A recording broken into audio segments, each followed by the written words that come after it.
after being in education all my life, I felt like I didn't know anything and I really wanted to explore the business world.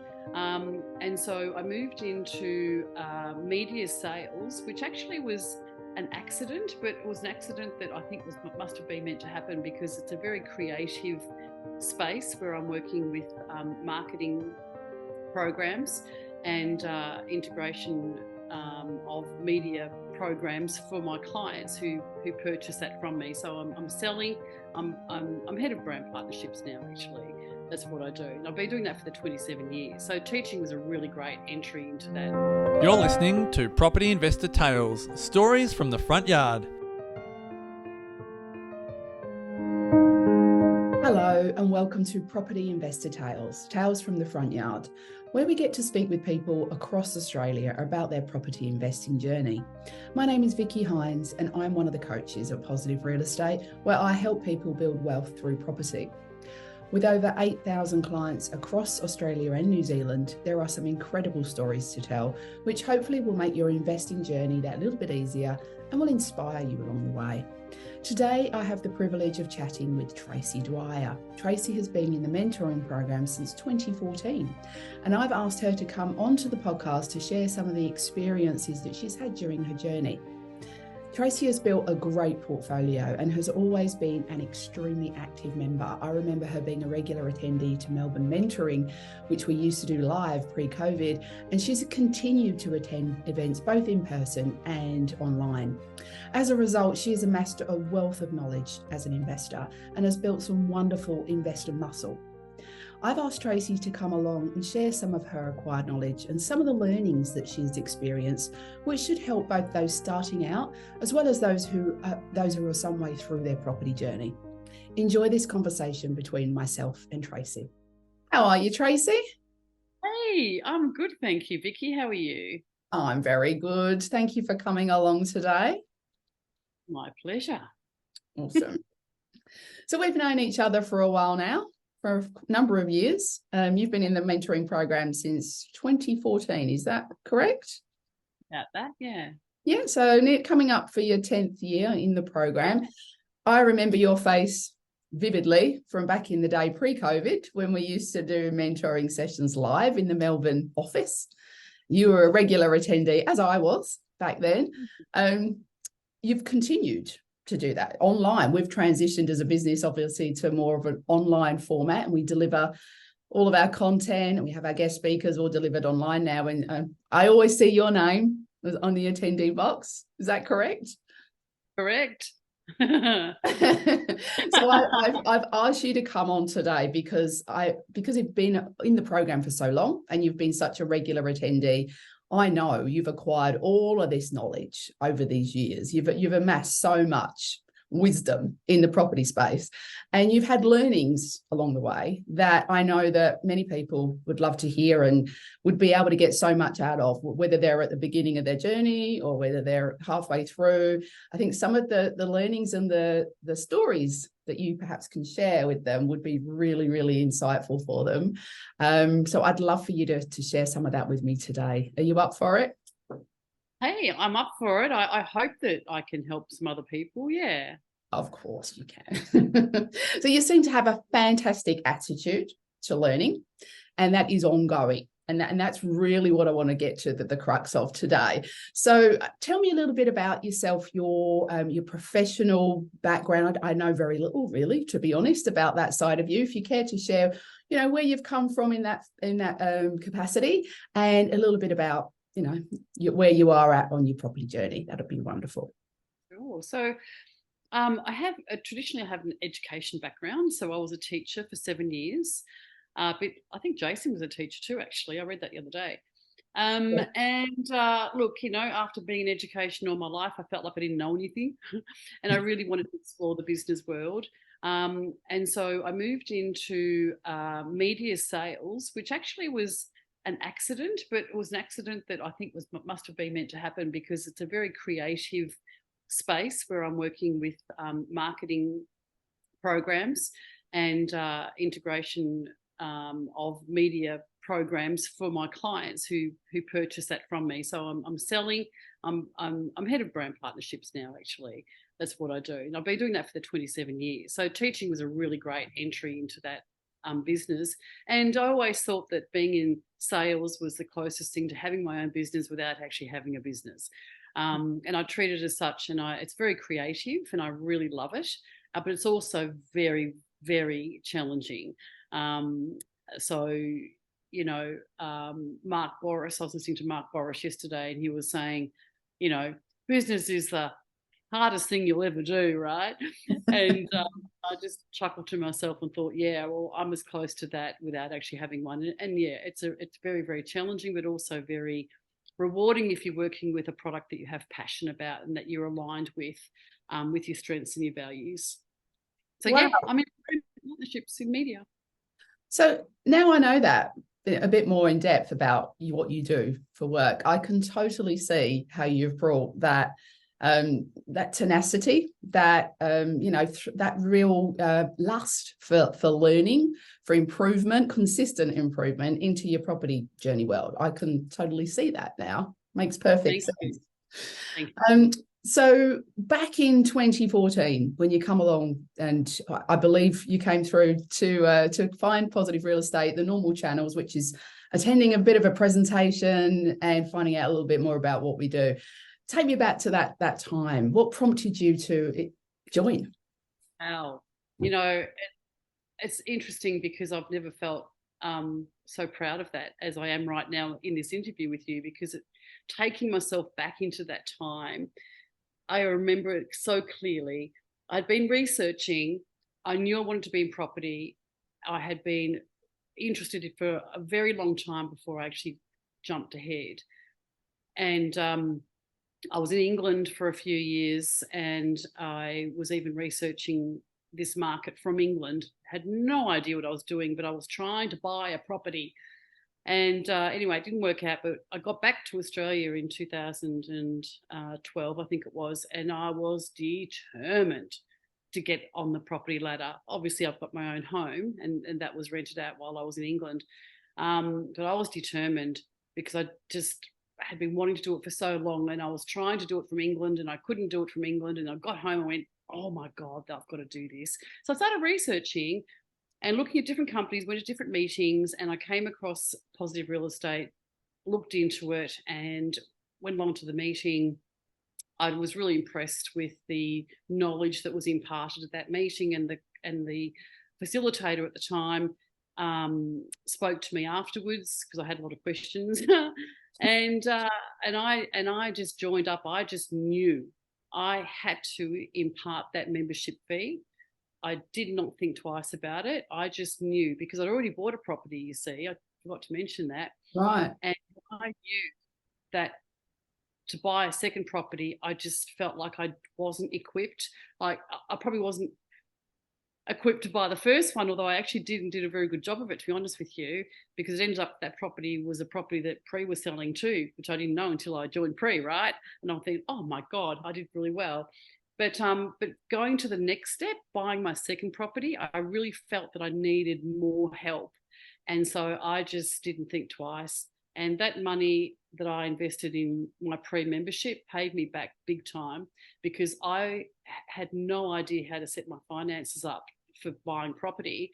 And I was just going to go to the bank and get a loan. And I had no idea about equity in my home, right? I had no idea to use that. So that for me was the biggest takeout from joining in the first year, because I got my money back big time because of the mistakes I would have made if I had have just gone off to the bank and got a loan. Wow. So presumably you went through a broker for the initial loan when you joined up? I went through Pre, because what happened was in 2012, after I returned from the UK, did some research, found this fantastic property in Tenerife by a developer called Damien Cavalucci. Oh my God, beautiful man. Which you still have today. Oh, I love him dearly. And and I bought is the company, correct? Cavcorp. Cavcorp, yep, correct. We still have dealings with them now. Yeah, I know. I wish I could buy another one. Anyway, I actually purchased that through someone like someone had been talking to me, right?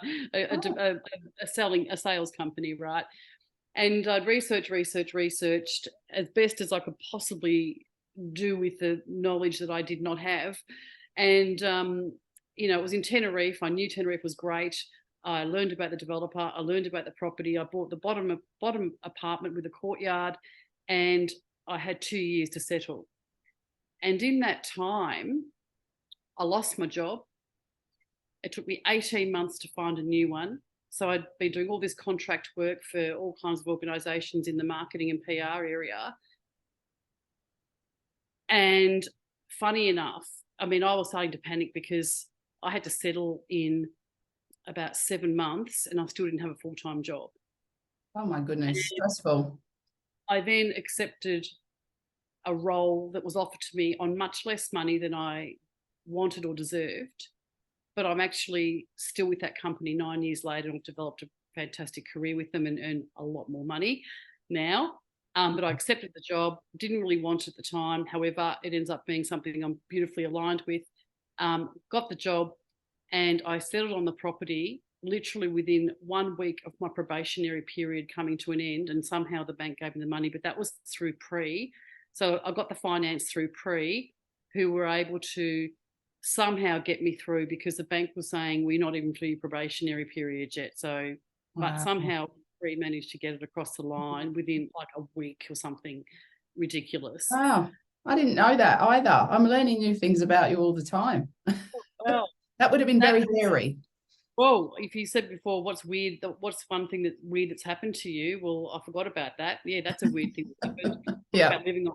Yeah, so it was meant to be. So yeah, it was meant to be. And look, even if I hadn't have joined Pre, and I tried to navigate that process of finally getting a job, but not being out of probation and trying to satisfy the bank. Oh, I've just thought of it now. That could have been a huge deterrent, and I may not have even started the process.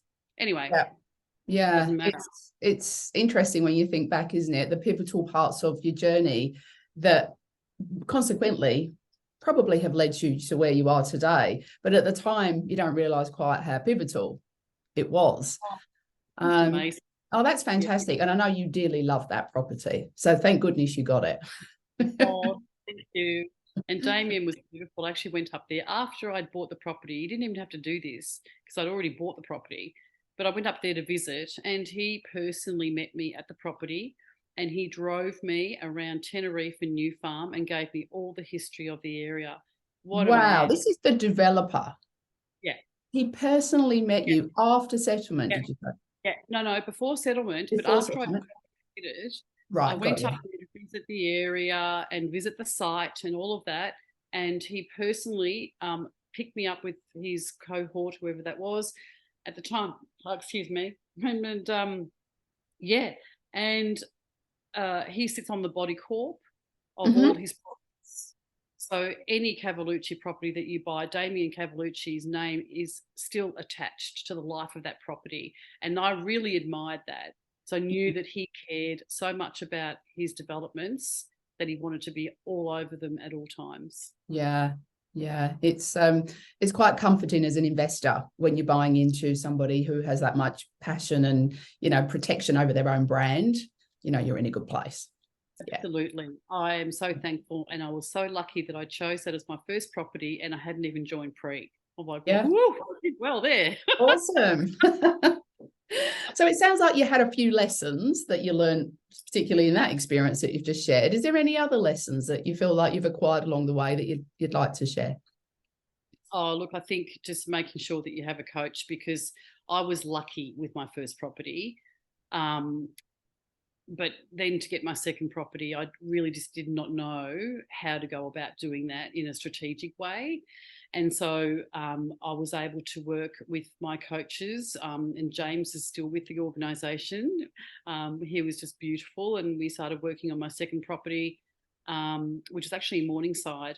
But there were a couple of issues towards the end of the development that posed nothing wrong with anybody. I've forgotten what it was now, but there was something legal that happened, and no fault of anybody's, but there was going to be this huge delay, and I sort of felt like I was taking a bit of a risk. So I just, a bit more of a risk for me to be comfortable with. So I actually pulled out of that, and I bought a property, a townhouse in Bridgeman Downs. And I remember at the time thinking, I was being sort of, coached and talked around. Morningside is just an incredible area. Like, my God, you want to be in Morningside. However, Bridgeman Downs is a completely different setup. It's a townhouse in that 15K ring. Middle ring, so, as opposed to inner. Yeah. House, correct. So I've got a townhouse which is performing very, very well. And in hindsight, Vicky Hines, I love the way you said that. I'm talking hindsight, right? Very good. That decision probably was a good one for me because financially, doing this by myself, right? Mm-hmm. For me, I think that was the right decision because it was a much more expensive property. And if I kind of look at where we currently are in the market, to be honest with you, I would be really struggling to service that property because of the interest rates. Yeah. I'm sort of just managing now with the current situation. But your portfolio's all principal and interest now, correct? They are now they are all now. You're in consolidation phase, which is a little bit different. And when interest rates are a little bit higher in consolidation phase, it cannot be, so it sometimes isn't as cash flow friendly as we would like, but because we're choosing to pay down some of the debt. Yeah, right? But and also not just the interest, but you're paying principal too. So, Yeah. So I think that, and I wouldn't have been able to refinance to continue interest only with the current situation being single, sort of, I can't go beyond any more financing than what I have right now. So that would have posed quite a serious issue for me in this very moment if I had have gone along. So even though capital growth wise it would have been incredible in the future, I'm still doing pretty well with what I've got, and so it's a kind of matter of, hey, be happy with what you've got because it's absolutely fine. Yeah, I'm happy with that. Yeah. I think one lesson I try and teach as a coach, having been in investing for 20 years myself, I know that quite a few properties in my portfolio I wouldn't service. I would not be able to buy them today. So my motto has always been, since I've learned this lesson, buy the best real estate that you can when you can. As in, if you've got the opportunity to buy a better quality piece of real estate as opposed to a cheaper one, which you're going for because perhaps you've got fear get the better of you and you're going for something a little bit cheaper because you feel more comfortable with that debt level, that necessarily isn't the right decision for a capital growth perspective along the way. You could have got a much better performing property if you had taken the opportunity to buy that property and take the higher loan when the bank actually decides that they will lend it to you.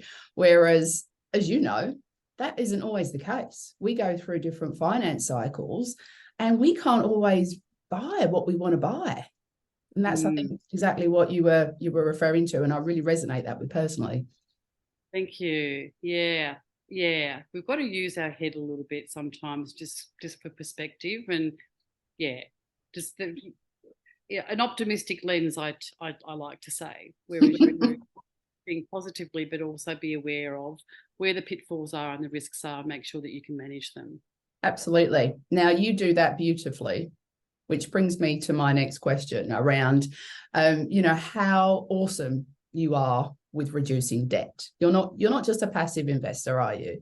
You're very active in paying down debt to build equity that way. Let the market do its thing, but you certainly do all you can. Now, share with us your story about paying down some debt over the last, 7 years or so? Yeah. Well, thank you. And it's really nice to hear that because not many people actually know. And it's one thing about the beauty of the relationship with Pre is that everyone gets it. And Vicky, to know that I can just have a chat with you once every couple of months or whatever, it's just a great connection to have and a real good support.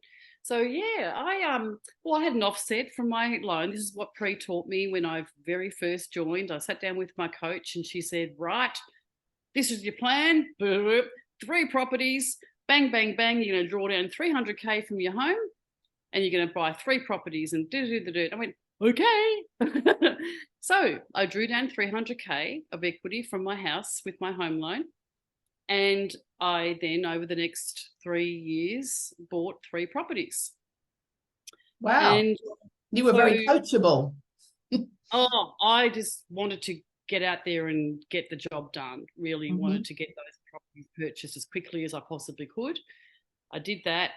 And then so $289,000 of equity drawn down. And I did the tax variation. I had 3 properties with amazing, 10K a year depreciation.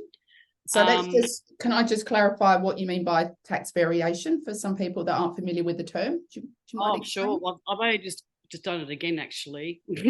I didn't do it for a couple of years, but I just got my rather than getting a lump sum at the end of the tax year, I had my tax varied through the year.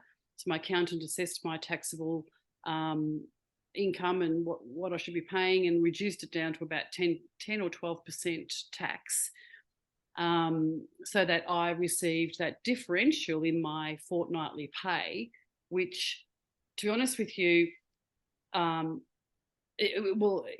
you've got more cash in your pocket to service your properties, but at that time we had interest rates at 1.92% or whatever they were, right? And I was actually pretty much neutral or even positive anyway for a lot of that time in those first few years. So that extra cash, as Jason would say, you do not spend that on yourself.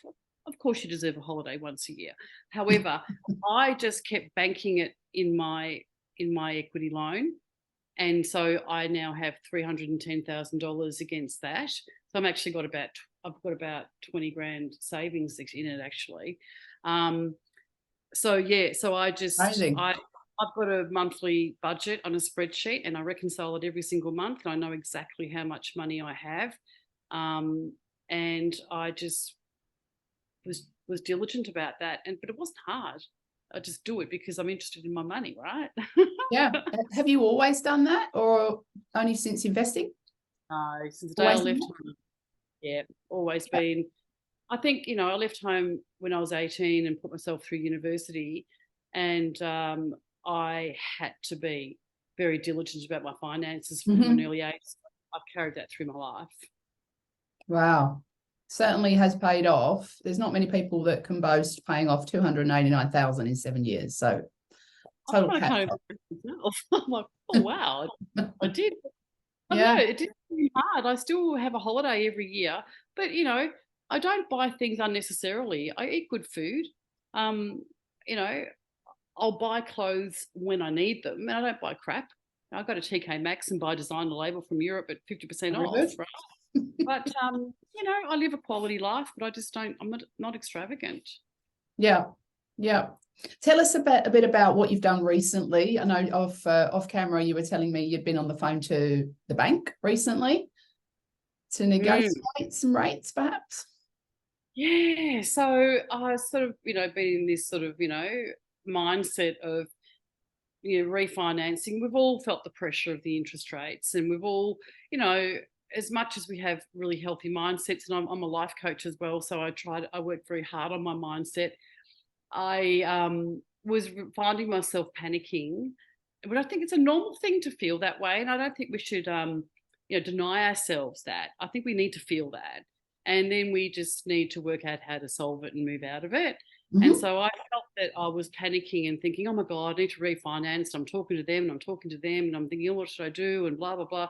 And then I kind of went, oh, I'll just calm the farm a little bit here. Just calm the farm.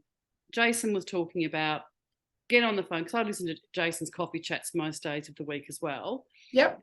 Usually at the gym later, but, it doesn't matter. Doesn't matter. And he's always saying, talk to your banks, get them to, you can, how Jason talks. Anyway, so I had I got 6.14% with 2 of my loans, and one of them, I'm not sure if I'm allowed to say. I won't say the bank. Bank. You can say the bank. Okay, so 2 of my loans are with NAB and Choice Lend. And they're both on 6.14. And then the other loan was Resimac, which have been the most unflexible. And I've put the pressure on them the last couple of weeks and asked the question again and told them I'm getting 6.14%. And they challenged it and said, oh, that's an owner-occupier rate. And I went back and I said, it is not, and sent them the letters, my confirmations from the choice lender NAB saying this will be your rate. And over 3 email conversations, I got them down from 6.9 to 6.14. Exactly. Amazing. So now I'm the same interest rate on all 3 banks. Yep. I don't need to worry about going to get refinancing right now. I'm just going to sit a bit now, and I'll worry about it next year and look at what's going on next year. That is an amazing story, that it took a bit of tenacity to keep on at them and show them proof that you were able to negotiate with other banks. And they actually came to the party. I mean, to be honest, I'm a little bit surprised that First Mac did, because my experience, perhaps I haven't been as tenacious as you, Tracy. Perhaps I need to try what you did. But everybody listening, take note. First Mac, if you try once, that's not enough. Keep going. Again. Yep. And I think they must be under pressure because I think that they're losing business. That's my gut feeling. But, it's because if I didn't have Jason, barking at us every day. I love you, Jason, if you hear this. I love you dearly. It gets in your head and you start to realise, hey, you do have some control. They can't intimidate you. Yeah. Awesome. That's exactly why I wanted to talk with you, because 10 years in nearly, you are still listening to Jason Witten every single morning, and it's having an effect on your consolidation phase because you're able to renegotiate with confidence. You know your own mind, you know your stance, you know what you're really entitled to. They should be coming to the party, and you've got on the phone and done the business. Whereas people that don't tend to put in as much time as you, Tracy, one thing I've noticed, they tend to drift away. They lose the active part of being an investor.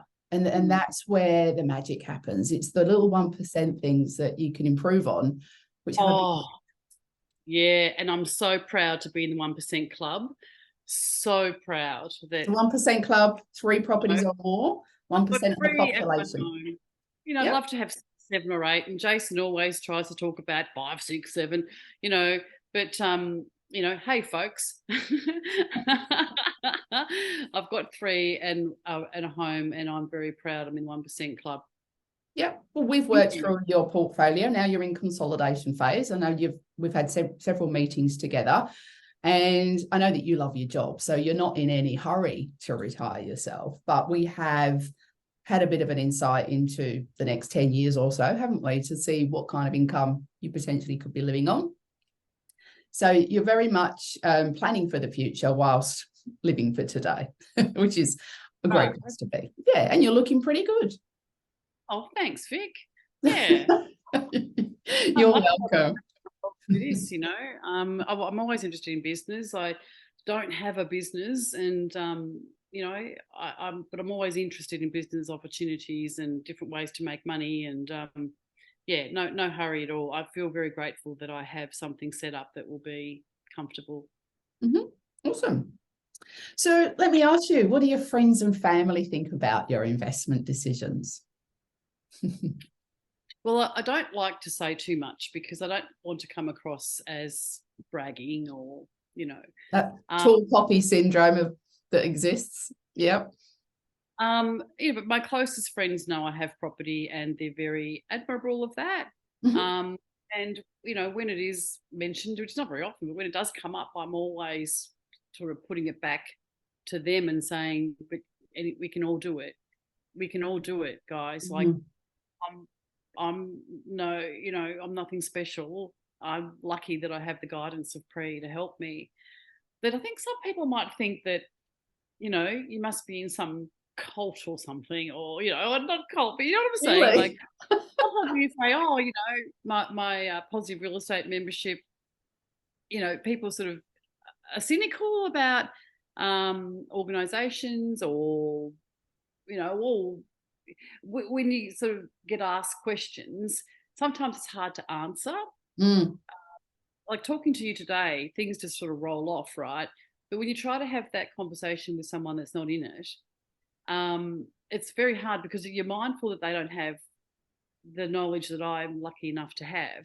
But when you sort of try to say, well, this is an organisation that helps you develop, wealth through property investment, I find that you come across cynicism, and I don't know why. But anyway, so however, my friends are all very, proud of what I'm doing.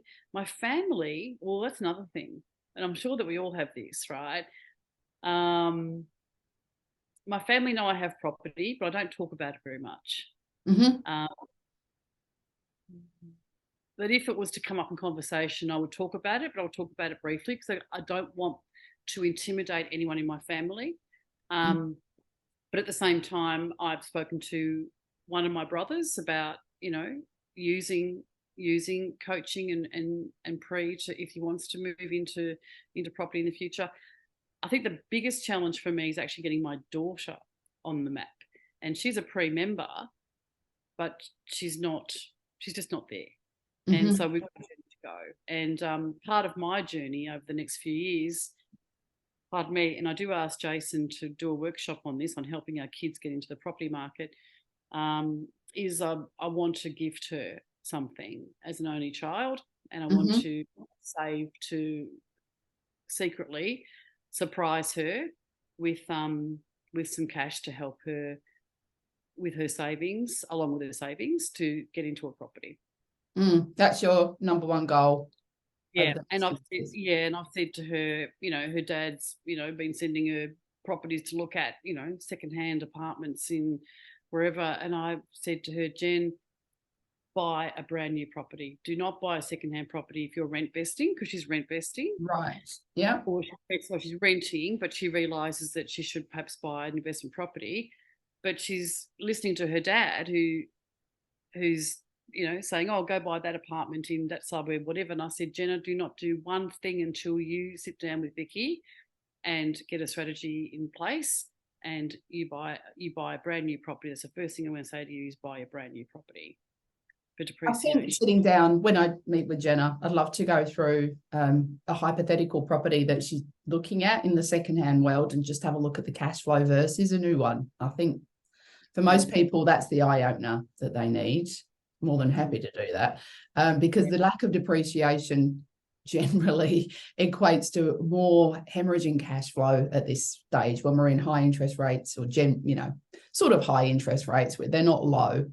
It normally speaks for itself. So I'm more than happy to do that and keep it, basic. Well, it's getting her there. And it's so interesting because, you'd think, oh, wow, your mum's got property, you'd listen to her and whatever. But in some ways, I think that she might feel intimidated too. Maybe she feels like she should know more than what she does, or she should be at this point, But anyway, look, it's a journey and we'll get there eventually. But on the quiet, I'm just quietly saving some money. My only daughter, I want to give her something. I mean, we're only 22 years apart.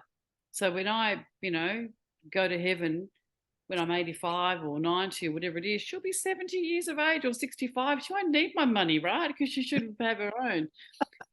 So I want to help her now. And I'm just saving over the next couple of years. Put the money in one of the loans and build that, but I'll draw down from it and give her a nice little surprise to help her get into her first property. She's a very lucky girl. Oh, thank you. I think it's the least I can do. I mean, we all want to help our kids, and they've got to learn. They've got to learn their lessons, and they've got to do the hard yards. There's just no getting out of that. But at the same time, a little bit of a helping hand. It's kind and compassionate, and I never had any of that when I was growing up. But why should she, not have some kind of, compassion and love and kindness? She doesn't have to do it that hard. We'll get her there. Thanks, Vic. Have a conversation. There's so much I really want to ask you, but I'm limited for time, so I'm going to keep it pretty general. So obviously you've joined us 9 and a bit years ago. Did you have any previous history with property prior to that? You had your home. Was that it? That was it, yeah? Yeah, it was. But I'd been researching for a long time, and I had a very deep interest in getting into property, and I'd even influenced 2 other people that before I did, who both got into property themselves, but I was still lagging behind because I wasn't able to get into property, although I believed that I wanted to and I should have. So I was in the UK. As I said, I got married and went to the UK for a few years, and was still trying to buy a property in Australia. And anyway, that all fell apart, and I came back to Melbourne, and it was just my priority. As soon as I got back to Melbourne, as soon as I could, I wanted to buy a property. Do you mind me asking, perhaps I shouldn't ask you this because I don't want you to give your age away with that. But I just wanted to know, what age did you begin this journey to have such an awesome result, if that's all right?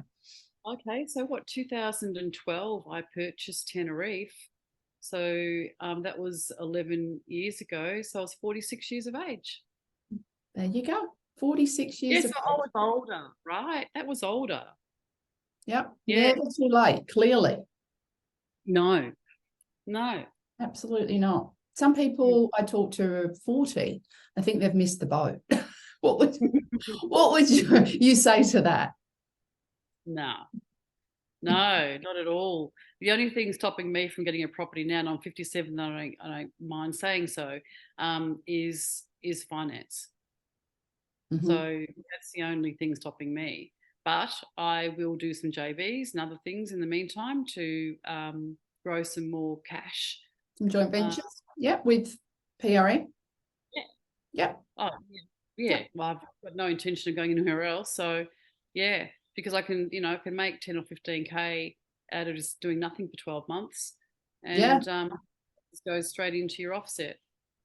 So they're a great way if you can't borrow any more money. Many people who are at the phase of investing that you're at, or even if they're still in an acquisition, but have hit a bit of a brick wall, like we all do at some stage, we have to step out of the acquisition mode for a moment.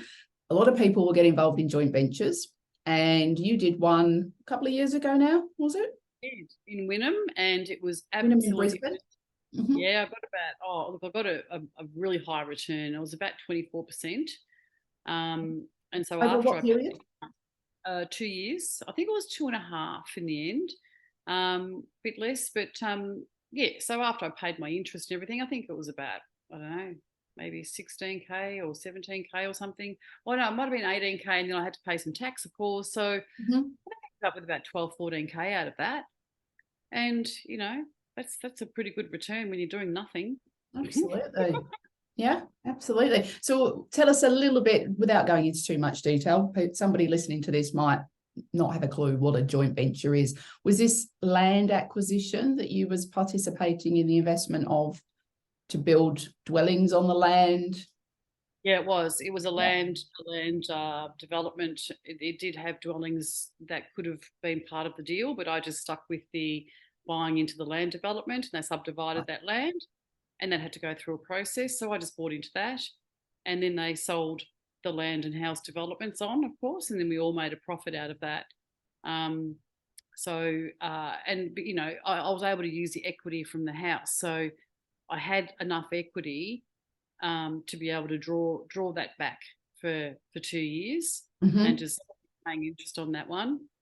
And I've got enough equity now to do that again a couple of times. So I'm just waiting for what's the gentleman's name in our group that does all the JVs? Who's that? Brennan.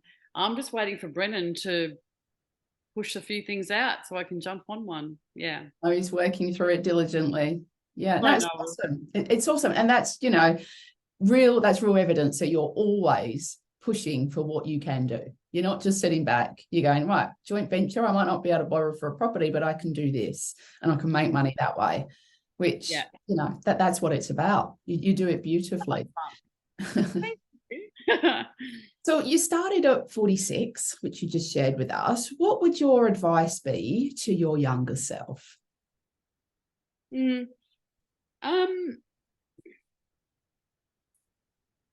Oh, look, if I had the chance to do it earlier, I would have. I bought my home when I was 32, so I wasn't that young either. Well, I guess in today's world, it's probably young. I bought my first home by myself as with my daughter. I couldn't borrow one more dollar for this property. It was $165,000 for a 3-bedroom townhouse, brand new, in a frame. I didn't even know what it was going to look like, but I just bought it because I couldn't buy anything. And at the same time, there was another beautiful development happening a couple of doors down, and that was the same, about 165K. And I really wanted to buy one as an investment property, and I just wish I had have, pushed the boundaries and worked out a way to have done that, because now that'd be worth about 1.5 million at 165K purchase. 25 years ago. Yeah. Wow. Listen, yeah, that's amazing. What a return. I know. Absolutely My amazing. daughter, my daughter says to me, "Oh, Mum, you bought this for 165K, 25 years ago. It's very different now. We can't buy anything under 500 and all of this. We have a conversation around that. But there was an obstacle at the time. And however, I just think that my younger self would have been just go out there, find a way to make it happen, and do it with the right people. And positive real estate are that. And I'm not here to sell it, but I do believe that I could not have done what I did without pre. Awesome. Well, you've kind of answered this, but I would like to perhaps cast your mind to perhaps being in another body and somebody that was a little bit more fearful than you, because you've lost a lot of your fear, as we all have, through education, and acquiring that consistent knowledge is what really eliminates fear and gives us the confidence to move forward with property. So my question to you would be, what would your advice be to somebody that is letting fear get a grip on them to prevent them from moving forward? Have you got any words of wisdom for those people? I think having someone beside you really helps with that. I remember back to when I was looking at buying Morningside, and I had James and another coach really walking beside me in that mental journey, to be there to answer questions, to be there to help move through that, because we can't do it on our own all the time, and we are only human. Mm-hmm. And I think that's one of the benefits of being with Pre, is that you've got that support, because to try to do it by yourself isn't always going to work out well. I think fear, it's a natural thing, it's a normal thing, it's a good thing. Absolutely. Being able to talk through your fears is quite often all you need, I have found personally. And I think, correct me if I'm wrong, but when you book in with me, sometimes I feel just talking through things, you go away from the meeting feeling like, oh, I've talked this through, and I know what I'm doing now, and you've got clarity, and you've lost a bit of that, should I, shouldn't I? Tell me if I'm wrong. Is that what you get from it? No, it's so true. You need someone, you need a partner, and Pre does that for you with your coach. So I need it now. Even like I need it now. Book in and, hey Vic, this is my issue right now, blah blah, financing or whatever it might be, and we chat through. We're financial planner. Yeah. So other people on your team that you've brought onto your team over time as your journey has unfolded, people like your financial planner, for instance. I know you've certainly made use of the different team members that PRE have on board, such as financial planning. People sometimes overlook that you need people at different stages of your journey. Can you talk a little bit about that? Yeah. I think that goes back to the question you asked before about what would you tell your younger self. Mm-hmm. I would tell my younger self to get a financial planner early in life. Definitely. So I saw Anthony, he's amazing, only last year. And I'm thinking, oh my God, why did I leave this so late? And thankfully he set up a plan, with my super and with my properties, and, I'll touch base with him every now and again, and just sort of, we'll maneuver it, we'll work it when I get towards retirement to make it work, effectively from a tax point of view, and et cetera, et cetera. But I would definitely say to anybody, even in their 20s, but in your 30s, I'm not a financial advisor. I don't even know if what I'm saying is correct. But I would think, see a financial planner before you start anything, to kind of go, well, what do I want to live on when I'm retired? Do I want to live on 50 grand, 100 grand, 200 grand? What is it that I want when I retire? And then go backwards. And then you can start building your property portfolio and maybe other things to help you achieve that with a plan. Yeah, it's all about having a clear plan, a strategy over the next, whatever it might be, 5 to 7 years to buy property, ideally. Obviously, it doesn't always go to plan, but knowing what you're aiming for, what's the next step that you're striving for, which I know you've done beautifully over the years. And now you're into debt reduction phase and making the most of, the little 1%ers, just like jumping on the phone to the bank. There's always something to do. I recognize that you see that so much. Well, how can you improve? What can you do today for your portfolio that is going to help you in the future, whether it be with helping your daughter with a deposit or whether it be with your eventual retirement? And I get from you that you love the journey. You actually love this stuff. Well, yeah, I stay on top of it, and I've got really good, spreadsheets and so forth with my record keeping, with my, day-to-day property management. I don't get sophisticated, for example, watching any of Jason's charts and things and all the spreadsheets with the numbers here and the numbers there, folks. I'm lost. You've got a great impression of Jason. I'm sure you'll love it. Yeah. I'm absolutely lost. And so I just stick to pretty basic spreadsheets. That gets me through, so it's fine. Absolutely. Well, this has been a wonderful conversation. I'm sure many people have taken a huge amount from what you've shared with us today. Thank you for your honesty and sharing with, some of the lessons that you've learned and some of the things that you're still doing. I know lots of people that I coach are certainly going to get lots of value from it. Is there anything else that you'd like to share before we finish the conversation today? No, just get in there and do it, guys. You've just got a great team around you to support you all the way through, and even when you stop buying property, they're there, like you are right now, Vic. So I'm just really grateful to be part of this team. Thank you. Thank you so much for your time today. It's been a great conversation. Thank you, Tracy. Enjoy the rest of your day. Hey, thanks for listening to Property Investor Tales. Remember to subscribe so you get notified every time a new episode drops. As you can guess, I love hearing people's property investor tales. So if you'd like to share yours, then please get in touch with me via email at propertyinvestortales@positivementor.com.au. We would also love your feedback, and I would appreciate a 5-star review over on Apple Podcasts or Spotify. Remember, you can watch all of these podcasts over on YouTube at Positive Mentor or at positivementor.com.au. Until then, take care, happy investing, and bye for now.